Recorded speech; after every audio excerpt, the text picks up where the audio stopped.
ሰላምታዬ ይድረሳችሁ በእያላችሁበት ውድ ቤተሰቦቼ እንደምን አላችሁ? እግዚአብሔር አምላካችን ከሁላችን ጋር ይሁን። ዛሬም በሌላ ርዕሰ ጉዳይ በሌላ ቪዲዮ ቀርብ ያለው ሁላችሁም እነዚህን ትምህርቶች እነዚህን ቪዲዮዎች በጥሞና በተረጋጋ መንፈስ ሆናችሁ ተከታተሉ።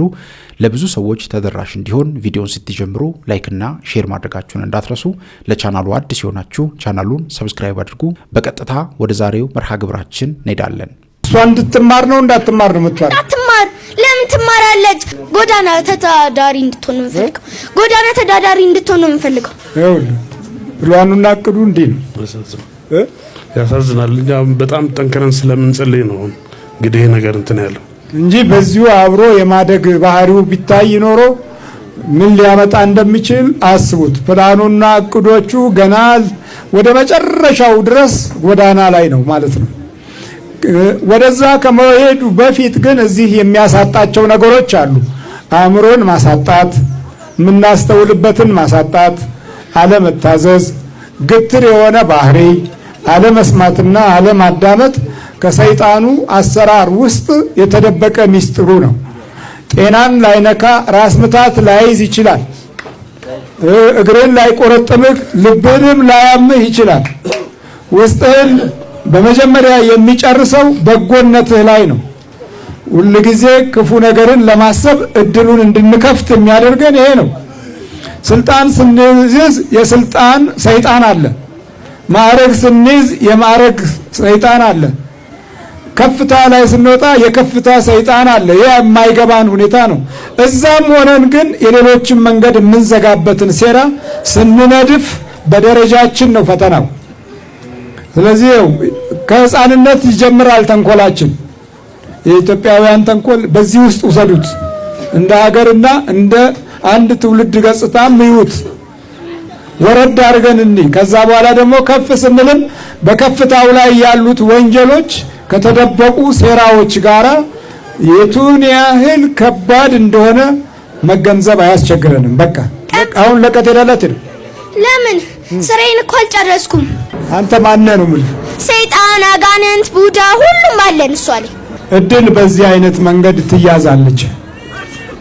ማርያም የማይወሰድባትን እድል መርጣለች። ማርታ ግን አንቺ በብዙ ነገር ትጨነቂያለሽ። የቅዱስ ሉቃስ ወንጌል ምዕራፍ 10 የምታገኙት ነው። መልካም እድል ከእግዚአብሔር አምላክ ቃል ውስጥ ነው የሚወጣው። አሁን ለከተጋላት ነው እሄዳለሁ። ተቃጠለ። ስንት ናችሁ? አምስት ምንና ምን? ሰይጣን፣ አጋንንት፣ ቡዳ፣ ዛር። በቃ እነዚህ ነው። አሁን እንግዲህ ይሄ መናፍስት ለሷ አይገባትም፣ አትረዳው። በዚህ ጊዜ የህፃንነት ህልውናዋ ተሰውሯል። የሚንቀዠቀዠውና ስብዕናን የሚያጎድፈው ክፉ ጠላት ግን ይኸው እዚህ ሲንቀዠቀዥ ታዩታላችሁ። አንደበቷን በራሱ ድምፅ፣ በራሱ ቋንቋ፣ በራሱ አነጋገር እየተናገረ ነው ያለው። አካላዊ ገጽታው በሰው ዓይን አይታይም፣ ግን 1 ለ5 ተይዛለች። እሷ 6ኛዋ ናት ማለት ነው። 6ኛዋ አካል ስጋዊ ነው። በስጋዊ እይታ እናያታለን፣ ግን በውስጥ ያለው ከእሳትና ከነፋስ የተፈጠረው ኃይል ነው። ያ መናገር ይችላል። ስለዚህ መረጃ የምታገኘው አሁን ከውጪ ነው። ወይ አባቷ ነግሯት ወይ ቤተሰብ ነግሯት ነው መረጃ የምታገኘው። በዚህ በዘመናዊው ዘመን ደግሞ ካሜራ ወሳኝነት አለው። በቀጣይ ለሷ ጉብዝናና ጥንካሬ ከጠላቷ ጋር ያለውን ፍጥጫ የምትረዳው በምንድን ነው ማለት ነው? በተቀመጠው ካሜራ ነው። ይህንን ዘመናዊውን የስልጣኔ መንገድ ስንጠቀም አቤት አቤት አቤት!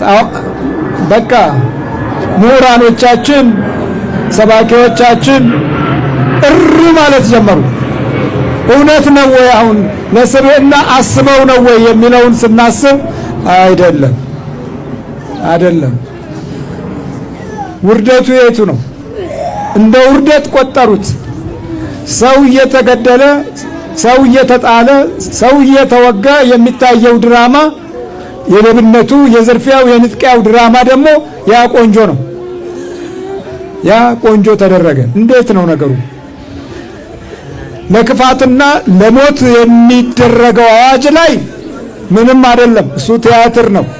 የመዳኑ ጉዳይ ላይ ግን እንደ ወንጀል ቆጥረው አንድ ሰሞን ሲዘባርቁ እንደነበረ እናስታውሳለን። እግዚአብሔር ማስተዋሉን ይስጠን። በጣም በሷ ላይ የምትወደው መጣላት ነው፣ ጠብ ነው፣ አለመታዘዝ ነው። አለመታዘዝ ጥል ነው። በየቀኑ ነው ይሄን የምታደርገው? አዎ ከቤተሰቦቿ ጋር ትስማማም እንድትስማማ አላረጋት። ለምን እንዴ ቤተሰብ እኮ የመጣሁት ተቃጥለው እንዲሉ ነው፣ እንዲበታተኑ ነው የመጣሁት። ምን እንዲሉ? ቤተሰቧን ብትንትን አድርጌ እሷንም ደረጃዋን እንትን ብዬ ልበታትናት ነበር፣ ግን አልቻልኩም። ታሰርኩ። ገርቤል አሰረኝ። ማን አሰረ? ገርቤል። እሺ በቃ እሱ የክርስትና አባቷ ስለሆነ አሰረን። የቀደሙ እናቶቻችን የክርስትና ልጆቻቸውን የሚሰጡት የነበረው ለሰው ነበረ። በኋላ ሰው ደግሞ ማስተማር አልቻለም፣ መምከር አልቻለም፣ እምነትን ማሳየት አልቻለም። ዝም ብሎ የመንደር ክርስትና እናትና አባት ሲሆን በኋላ እንዳውም ጠላት እየበዛ ሲመጣ ቤተሰቡ ጠላት መሆን ሲጀምር ለቅዱስ ሚካኤል ለቅዱስ ገብርኤል ልጆቻቸውን መስጠት ጀመሩ። ከዛም በኋላ እውነተኛውም ጥበቃ በዚህ መንገድ እየተከሰተ ዛሬ ከመላእክት ከመንፈሳዊ ተስፋና ከምልጃቸው የማይርቁ ልጆች በውስጠ ሚስጥር የክርስትናን የተጠመቁበት የጥበቃ ዋጋ እየከለላቸው ነው ዛሬ እዚህ የተገኘ ነው።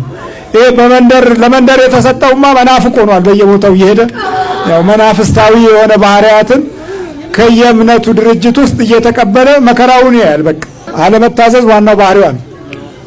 እሺ ላለ ማለት ነው የምትታገለው። በቃ እሺ ላለ ማለት ነው የምትታገለው። እንደዚህ አርግ ስትባል ቆይ እንደዚህ አርጌ ስመለስ ምናምን ትላለች። በቃ ላለመታዘዝ ቀናነት የለም። ቀናነት የለባት። ምንም ቀናው ነገር አይታይም። እሺ አትልም። የምትታዘዘው ነገር ታዞረዋለች እንጂ አታረገው። ዞር ማለት ብቻ ትዞራለች። በቃ ታዞረዋለች ነገሩ። ይሄም ደግሞ ወዳም አይደለም። አሁን እያየነው አይደል? ይሄን የማይናገር ዕቃ ቢሆን ኖሮ ሁላችንም ብድግ አድርገን በጣልነው ነበር። ግን ከባህሪያችን ውስጥ ዕቃ አይደለም። የሰለጠነ የጥፋት ዘዴ ያለው ሁሉ ጊዜ በየት በኩል ክፉ ነገር ላመጣ እችላለሁ እያለ ጥንቃቄ አድርጎ ውስጥን የሚመራ የሚያንቀሳቅስ። ሌላው ቀርቶ ዳዊትን አንቀሳቀሰው እኮ ነው የሚለው። ዳዊትን አንቀሳቀሰው። ካንቀሳቀሰው በኋላ ወደ 70 ሺህ የሚጠጋ የእስራኤልን ሕዝብ ለጦርነት ውድቀት ማገዶ ያደረገው መንፈስ እሱን በማንቀሳቀስ ነበረ። ትግል አያቋርጥም። ሁሉ ጊዜ መናፍስቱ ወይም ክፎች እንደማያቋርጡ ሁሉ የመናፍስትም ትግል ማቋረጫ የለውም። ግን ሆኖም ግን ዋናውና ትልቁ ነገር እንዴት እንደምታሸንፉት መረዳቱ ላይ ነው። አንድ ነዳይ ሲለምን አልሰማም ካልከው አንተ ጸሎት ጸልይ እግዚአብሔር አትስማኝ እያልከው ዳት በቃ ተኦል ፖይንት። በነዳይ ብቻ ምናምን አትስቶ በሁሉም ነገር እየተሰላቸህ ከሆነ እንዴ በቃ ሁሉም ነገር አልክ። ያንን ሰው አልሰማው የምትል ከሆነ ቅድም እንዳልኩ ነው ትራያንግሉን ማሰብ ነው አንተ ያለብህ። አንተ ለሰው የምታረገውን ነገር ነው እግዚአብሔር እንዲያረግልህ የምትፈልገው። እግዚአብሔር ምንድን ነው ያረግልህ የምትፈልገው? ህይወት እንዲባርክ ነው እንዲሰጥ ነው። ስጥ። አቴንሽን እንዲሰጥ ትፈልጋለህ? አቴንሽን ስጥ ለነዛ ሰዎች። በቃ ሰው ውስጥ ነው ያለው እግዚአብሔር። የያዕቆብ መልእክት ምዕራፍ 3 ላይ ያለ ስለ አንደበት እጅግ በጣም ፓወርፉል የሆነ ምዕራፍ እኔ ሪኮመንድ ነው ማድረግና አንደበት እሳት ናት፣ አንደበት እያለ ይቀጥልና ቁጥር 11 ወር ቁጥር 9 ላይ እንዴት ዋልክ እግዚአብሔር ይመስገን። አሁን እግዚአብሔር ይመስገን ባልከው አንደበት ይላል። በዚህ አንደበታችን ጌታንና አብን እንባርካለን፣ በራሱ አንደበታችን ደግሞ የእግዚአብሔር ምሳሌ የሆነውን የሰው ልጅን እንሰድባለን። ከአንድ ምንጭ የመረረና የጣፈጠ ውሃ ይወጣልን ይላል። በራሱ አንደበት እንዴት ዋልክ ስለ እግዚአብሔር ይመስገን ባልከው አንደበት፣ ሌላ አንደበት የለም። በራሱ አንደበት እግዚአብሔር የተባለውን የእግዚአብሔር ምሳሌ ራሱ አርአያ የሆነውን የሰው ልጅን ትሰድባል። እና አንድ ምንጭ የሚያረካም ውሃ የሚመርም ውሃ ሊያወጣ አይችልም። ይህ ሊሆን አይገባም ይላል። ያ ማለት ነው በአምሳያ የፈጠረውን የሰው ልጅን እንደ እግዚአብሔር ትሪት ካላደረከው እግዚአብሔር አንተ እንደምትፈልገው ትሪት አያደርግም።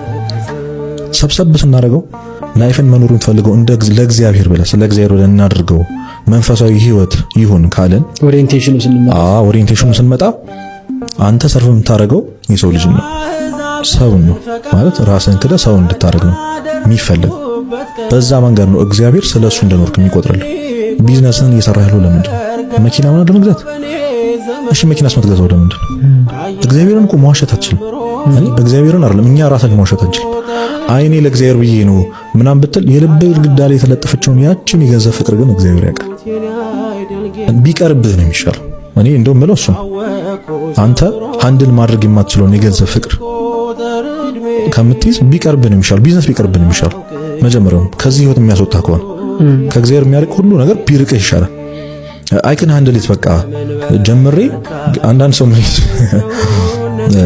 እግዚአብሔር ሀብታም ያርገኝ እንጂ እኔ መጸውታለሁ ቅዱስ አፈወርቅ ያላረገህ እንደማትመጸውት ስለሚያውቅ ነው ያውቃል ለምንድን ነው ተወሽ በጣም ብዙ ሀብታም ያልሆንከው ስለሚያውቅ ገንዘብ ምን ያህል እንደሚያጠፋ ስለሚያውቅ እና ኢንቴንሽን ነው ማተር የሚያደርገው በቃ ራስን ሳትዋሽ ስለ እግዚአብሔርና ስለ ሰው ልጅ ብለህ ፍቅር ብለህ አድርገው ራስን መካዳው ፕሮሰሱ በጣም ከባድ ነው ማንም ሰው ከኃጢአት ጋር የሚያደርገው ትግል ራሱን ለመተው ታውቃለህ አይደል ራስ ሰው ልጠቅም ስትል በቃ እኔስ አለ ያቺን እኔስ ጥያቄዋን መስማት ያቆምክ ቀን ነው አንተ በቃ ክርስቲያን መሆን የጀመረው ማለት ከዛች ጋር መታገል ኢጎን መቅጣት ያስፈልጋል ብሩ ጭክን ብለ ዮናስ ላይ ጨክነ ሰጠው ብሩ እየከፋህ እኮ ማለት ያስፈልጋል መብላት አለብህ ተርበ ስትሰጠው ልክ ሰውን ካደኝ እንደሚለው ቅድም እንዳልኩ አሁን የሆነ ሰው አሰብ እንግዲህ የራሱን ብር ሰጠ አልሰጠም ይልቅ ካድከኝ ነው ለዮናስ የራሱን ብር አለመስጠት እንደማለት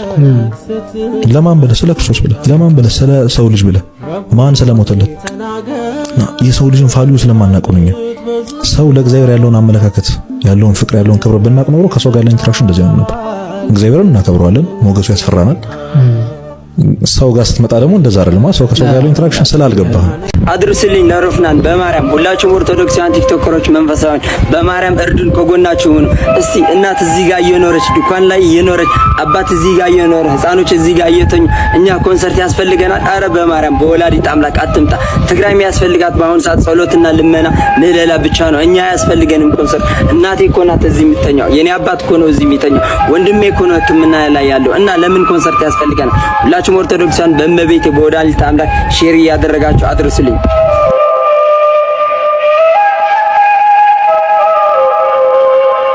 ይሄን ቪዲዮ ለሮፍናን አድርሱልኝ ሰብአዊነት የሚሰማው በጠቅላላ ሙሉ ይመለከታል ሼር ያደርግልኛል ሮፍናን በዚህ ሰዓት ለዚች እናት የሚያስፈልገው ኮንሰርት ጭፈራ ነው ወይስ ምህላ ነው ወይስ ጸሎት ነው ንገረኝ እስቲ ቢያንስ እንኳን ቦታ አትመርጥ ቢያንስ እንኳን እንዲው ሰኔ ጾም ላይ የሐዋርያ ጾም ላይ አንተ ኮንሰርት ለብር ብለህ ስታዘጋጅ ትንሽ አይደብረም ወንድማችን አይደብረም እናት ልጆቿን ላጣች እናት ምስኪን እናት በአሁን ሰዓት የምትበለውን ላጣች እናት ምህላ ጸሎት ነው እንጂ የሚያስፈልገው ዘፈን ጭፈራ ነው አረ ተው እንዴው ጠብቃችሁ እኛ ኦርቶዶክሳውያን አረ በስማ ሰረሰ የነገር ጠቅሽ እሺ ውጭ በይ አስቸኳይ ነው ጠዋትም ሳስበው ነበር እሺ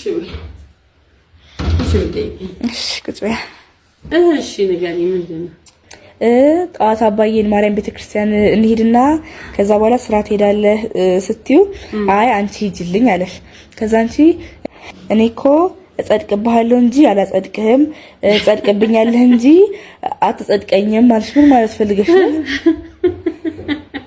ወያንቺ ልጅ ሁሉ ጊዜ ቤተክርስቲያን እንደዚህ ጠዋት ሄደን እንድንመጣ ፈልጋለሁ እኔ አብሬው ሄደን ከዛ ወደ ስብራው በዛው እንሄድ ፈልጋለሁ ግን እሱ ሁሉ ጊዜ ይጂልኝ አንቺ ከሄድሽ እኮ እኔ እንደሄድኩ ነው ይለኛል ሲሳንፍ ወይ ደግሞ አልደርስም ብሎ ሲያስብ እና ምንድነው ያልኩት እጸድቅብሃለሁ እንጂ አላጸድቅህም ትጸድቅብኛለህ እንጂ አታጸድቀኝም ያልኩት ምን ማለት የነበረ መሰለሽ ወይ ጉድ እንዴት ነው ለቀማ መታረጊውን አንቺ ልጅ እኔ አሁን አባሌ ቤተክርስቲያን እየሄድኩ ጸልይለት ብታዘዘው ባከብረው ባፈቅረው በቃ ቤተክርስቲያን መታዘውን እግዚአብሔር የሚያዘውን የሚስት ስርዓት በፈጽም እኔ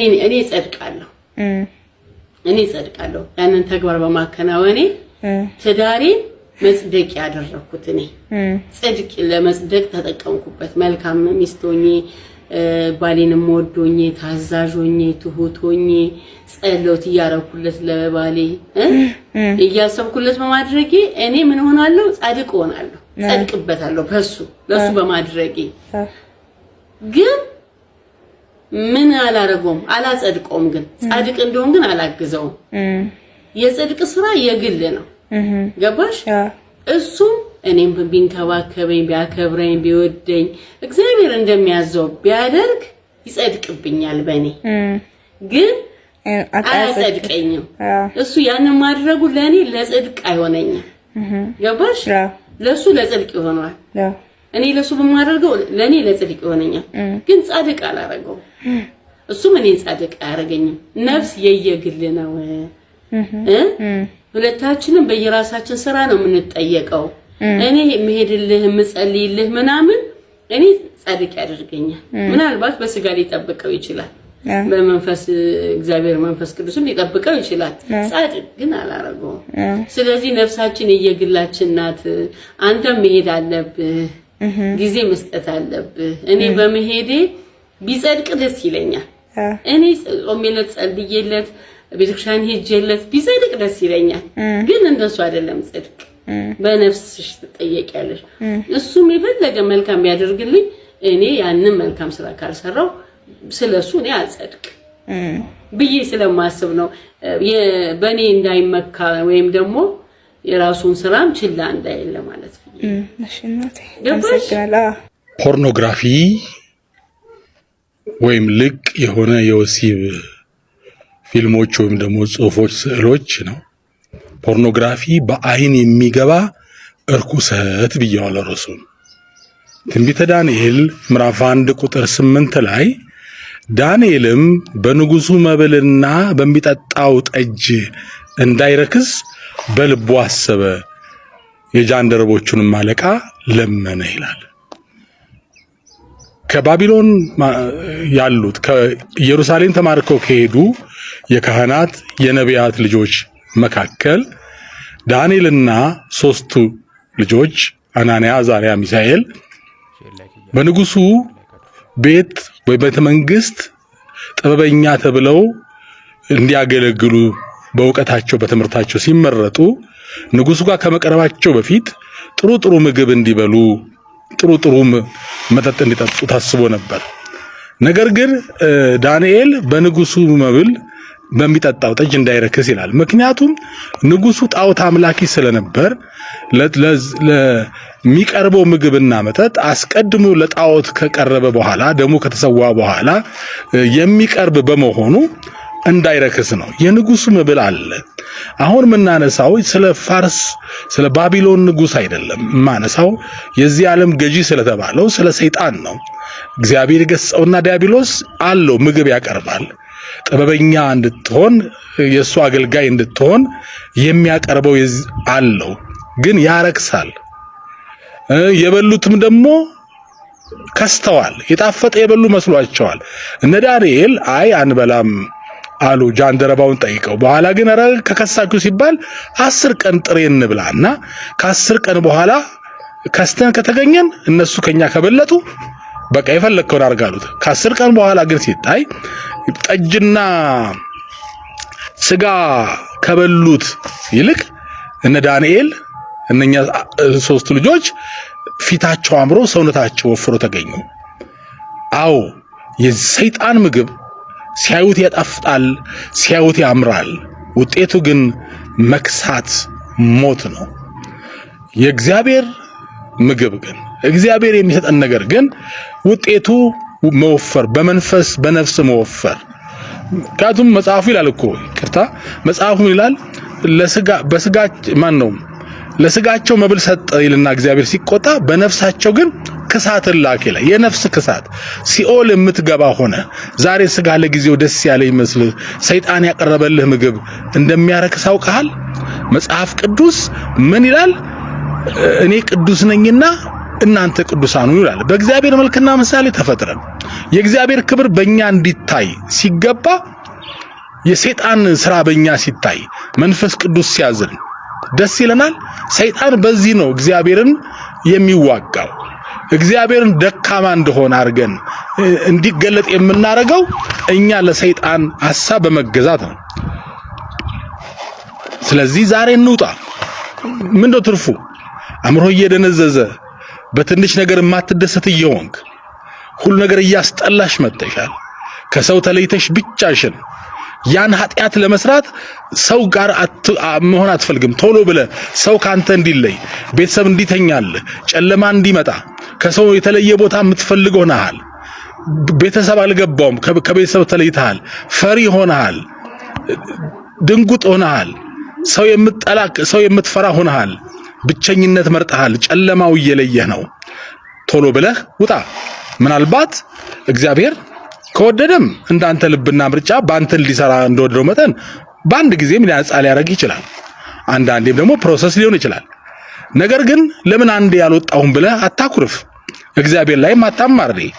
በርኩሰት ውስጥ ለረጅም ጊዜ ቆይተህ በኦቨርናይት ለምን አልወጣሁም ብሎ መከፋተም አያስፈልግም። እነግራችኋለሁ የምስራች፣ ነፃ ወጣችሁ ሌሎችን ነፃ ማውጣት ትችላላችሁ። መዝሙር 50 ላይ ዳዊት ምን አለ? እኔ ነፃ ከወጣሁ በኋላ እግዚአብሔርን አመሰግናለሁ፣ ሌሎች ደግሞ የመልካም ነገር አስተማሪ ሆናለሁ ብሏልና ትሆናለህ። አለበለዚያ ግንስ ራእይ 21:8 ምን ይላል? ዳሩ ግን የሚፈሩና ሰይጣን አትፍራው፣ የሚፈሩና የማያምኑ የርኩሳንም ይለዋል መጽሐፍ ቅዱስ። እንግሊዝኛው አቦሚነብል ማለት በጣም የረከሰ የቆሸሸ እንደማለት ነው። የነፍሰ ገዳዮችም የሲሰኛዎችም የአስማተኞችም ጣዖትን የሚያመልኩ የሐሰተኞችም ሁሉ እድላቸው በዲንና በእሳት በሚቃጠል ባህር ነው፣ ይኸውም ሁለተኛው ሞት ነው ይላል። ለዘላለም እኮ ነው። መቼ መሰለ? ለ1 ሚሊዮን ለ1 ትሪሊዮን ዓመት ቢሆን ለኔ ትንሽ ነው። ምክንያቱም መጨረሻ አለው። ለዘላለም ላውም ለሰይጣን የተዘጋጀ ለሰይጣን ለሰራዊቱ እግዚአብሔር ላንቺ ያዘጋጀው መንግስተ ሰማይ ነው።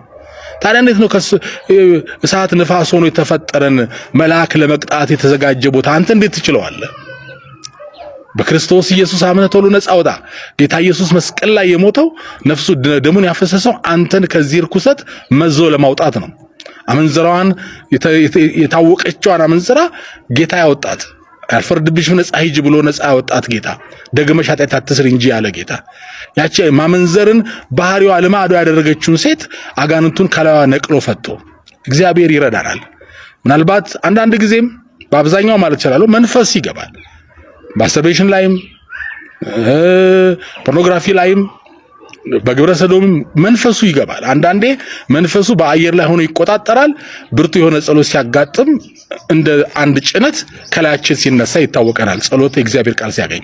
አንዳንዱ ግን በውስጣችን አድሮ ከሆነ ብርቱ የሆነ ጸሎት ይፈልጋል፣ ይነቀላል። ግን ከሁሉ በላይ የክርስቶስ ስም ታላቅ ነው። እግዚአብሔር ይባርካችሁ። ማን እጅ ላይ እንደሚጥለን ስለማንታወቅ ሰውን እናክብር። እናትየዋ ሰራተኛዋን ይንቋት ነበር። አሁን እዚህ ጋር ነው ትልቁ ነገር።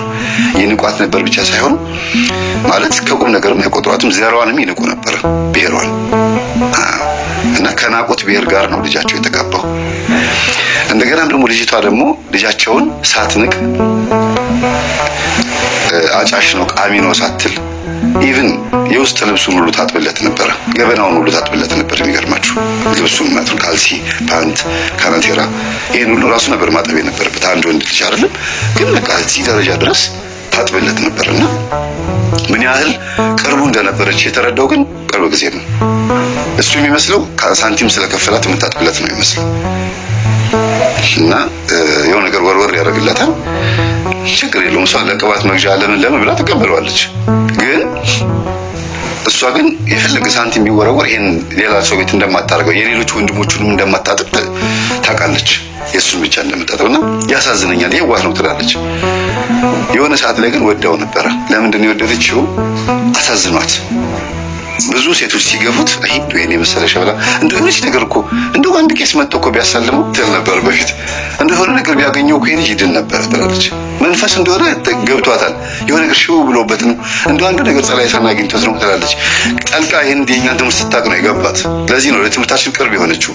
እንዴት ግን ትምህርታችንን በደንብ አዳመጥሽ ስላት እናትና አባት ያመልኩ ነበር ነው ያለችው። ገጠር ያመልኩ ነበር። ለዚህ ነው ብዙ ጊዜ ትምህርታችንን የሚያዳምጡ ሰዎች ሁሉም አይደሉም፣ የገባቸው የሚገባቸው የነበሩበት ናቸው የሚያዳምጡ። ለዚህ ነው ተውን የምንለው። ለሚገባቸው ብቻ ይህን ትምህርት ተውላቸው። እናንተ ይህ ትምህርት የማይመለከታችሁ ሰዎች ፕሊዝ በቃ ተውንና ለሚመለከታቸው ብቻ እናስተምር የምንለው ለዛ ነው። አሁን ያቺ የቤት ሰራተኛ ደህና እዚህ ግባ የሚባል ልብስ እንኳን ለብሳ ማታውቅ የነበረች ልጅ ያን የመሰለ ጥበብ እየለበሰች እናቷ እያሉ እየወሰዱ የ20 ሺህ ብር የ30 ሺህ ብር ጥበብ ነው የሚያለብሷት። አመት በዓል ሲሆን ፋሲካውን የፋሲካ ጊዜ እንኳን ሁለት ተቀያሪ ጥበብ ነው ያለበሷት። የሚገርም ጥበብ ቢያንስ ወደ 60 ሺህ ብር ይፈጃል። እንዴት እንደምታምር ብታዩት፣ እንዴት በቃ አጠቃላይ ያለችበት ያ ምንድነው መልካምነት መልሶ ይከፍላል። አንዱ ትልቁ ነገር። ሌላው ደግሞ ስጥ ይሰጣል ነው። ደሃ ልጅ ግን ያላትን ሰጠች። ምንድነው ፍቅር ነው የሰጠችው። ከዛው ሌላው ደግሞ ለሰው ልጅ ምንም አይነት ንቀት ሳታሳይ ለማዳን ይዛው ሄደች። የቤቱን ባለቤት ልጅ ማለት ነው። የቤት ሰራተኛ ጸበል ላስጠምቅ ብላ ይዛ ስትሄድ እሺ ብሎ ተጎትቶላ ሲሄድ ልቡን ደግሞ አስቡት የሱን ቀናነት። ስለዚህ የተሰጠውን ደግሞ ተቀብሎ ደግሞ የተሰጠውን ሰጠ። ስለዚህ አሁን አብረው ነው ያሉትና ስታዩት አይደለም የቤት ሰራተኛ በእርግጥ ኮስሞቲክስ የሚባል ነገር አታውቅም፣ ግን በሌላ ማንነቷ ባለባበሷና በሲሪየስነቷ ስታዩት እንደዛ አትመስልም። የቤት ሰራተኛ አትመስልም። ማለት የቤት ሰራተኛ ምን አይነት ነው መልኩ ተብሎ አይታወቅም። በመልክ አይደለም በሁኔታ ነው የምላችሁ። ራሷን በምትረዳበት መልኩ ራሳቸውን እኔ ሰራተኛ ነኝ ብለው የሚለብሱት አለባበስ፣ የሚሄዱበት ሁኔታ፣ የሚናገሩበት ንግግር፣ ሁሉ ነገራቸውን ስሜታቸውን ስትረዱ እና አሁን ያለችበት ስታዩት በጣም የሚገርም ነው። እግዚአብሔር መልሶ ይከፍላልና እውነት ነው የምላችሁ። ለሰው ሁል ጊዜ መልካም ነገር አድርጉ። መልሶ ይክፈለኛ አይደለም። እግዚአብሔር መልካም ነገር በእናንተ ልብ ውስጥ ስላስቀመጠ ብቻ መልካም ነገር አድርጉ። ያ መልካም ነገር ዛሬ ላይሆን ይችላል፣ ነገ ላይሆን ይችላል። የሆነ ጊዜ ላይ ወይ በሰማይ ታገኙታላችሁ። ብል በማይበላው ነቀዝ በማያበላሸው ሌባ በማይሰርቀው መዝገብ ላይ ተመዝግቦላቸዋል የሚባለው ለዚህ ነው እኮ። እና እኚህ እናት መጨረሻ ላይ ያን ሁሉ ሴቶች ሲመጡ ሲንጋጉ ያልተቀበለ ይሄ ልጅ ወይም ደግሞ ተቀብለው እንኳን ቢሆን ያላስተናገዱት አሁን በትዳር ላይ ነው ያለው። የሚገርማችሁ እዛው ሰፈር ውስጥ ነው። እዛው ሰፈር ነው ያለው። ቤት ተከራይተው አይደለም፣ ቤት ገዝተው ነው። እዛው ሰፈር ነው የሚኖረው እና በመኪና ይወጣል ይገባል፣ ስራውን ይሰራል። አሁን የሚገርም የአይቲ ባለሙያ ነው። በቃ ማለት ምንም አይነት ነገር አይሸውደውም። አሁን እናቱንም ጨሌ አስጥሏል። ቆርቢ እያላት እየጨቀጨቃት ነው። እንግዲህ እማዬ ቤት ቆርቢ ደስ ይለናል። እኔም ራሴ ያው እማዬ ስለምንላቸው ነው። ፋዘርም ቢቆርቡ እርሶም መልካም ነው። ልጃችሁ ለዚህ ቆ ነገር ከበቃ ታናናሾቹም ይከተላሉ ብዬ አስባለሁ። እና ሰውን አንናቅ ነው። እናመሰግናለን። እግዚአብሔር ያክብርልን። ሰላሙን